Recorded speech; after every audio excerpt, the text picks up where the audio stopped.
আসরের শিরোপাধারী ভারতকে হারিয়ে ফাইনালে উন্নীত বাংলাদেশ আজ দারুণভাবে উজ্জীবিত ছিল। এছাড়া ঢাকা স্টেডিয়ামে উপচে পড়া স্বাগতিক দর্শকদের প্রেরণা তো ছিলই। সব মিলিয়ে আজকের ফাইনালে শুরু থেকেই মালদ্বীপের উপর চাপ সৃষ্টি করতে থাকে বাংলাদেশ দল। প্রায় একতরফাভাবেই খেলে চলছিল বাংলাদেশ। দ্বাদশ মিনিটে আসে শিরোপা জয়ের দ্বার প্রান্তে পৌঁছে যাওয়ার দারুণ এক সুযোগ, আর এই সুযোগ দক্ষতার সঙ্গে কাজে লাগিয়ে দর্শকদের আনন্দ উল্লাসে মাতিয়ে তোলেন রোকনুজ্জামান কাঞ্চন। বাংলাদেশ দলের পক্ষে প্রথম গোল করলেন। খেলার ফলাফল বাংলাদেশ 1, মালদ্বীপ 0। প্রথমার্ধে আরো কয়েকটি সুযোগ নষ্ট করে বাংলাদেশ।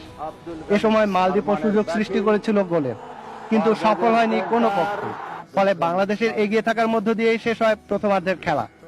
দ্বিতীয়ার্ধেও আক্রমণের দিক থেকে এগিয়ে ছিল স্বাগতিক বাংলাদেশই, কিন্তু দ্বিতীয়ার্ধের খেলার 13 মিনিটে আলী উমরের শট চ্যাম্পিয়নশিপের সফল গোলরক্ষক আমিনুলকে ফাঁকি দিয়ে জালে প্রবেশ করে। খেলায় 1-1 সমতা ফেরায় মালদ্বীপ। বাকি সময় খেলায় ফিরে এসে গোল আদায় করতে ব্যর্থ হয় বাংলাদেশ। দ্বিতীয়ার্ধের শেষ দিকে দারুণ এক গোলের সুযোগ হাতছাড়া হয়ে যায় মালদ্বীপের। নির্ধারিত সময়ের খেলা 1-1 গোলের ড্র হলে ম্যাচ গড়ায় অতিরিক্ত সময়। অতিরিক্ত সময়ের মাঝামাঝি সময়ে মুন্নার শট বারে লেগে ফিরে না এলে এখানেই শিরোপা নিশ্চিত হতো বাংলাদেশের। 2 মিনিট পর আবারও একটু দারুণ সুযোগ নষ্ট করেন মুন্না। ফরহাদের ক্রসে সময় মতো মাথা ছোঁয়াতে ব্যর্থ হন তিনি। অতিরিক্ত সময়ের খেলা গোল করতে পারেনি কোনো পক্ষই, ফলে ম্যাচ গড়ায় টাইব্রেকারে মালদ্বীপের দ্বিতীয় শটটি ঠেকিয়ে বাংলাদেশকে শিরোপা জয়ের কাছাকাছি পৌঁছে দেন গোলরক্ষক আমিনুল।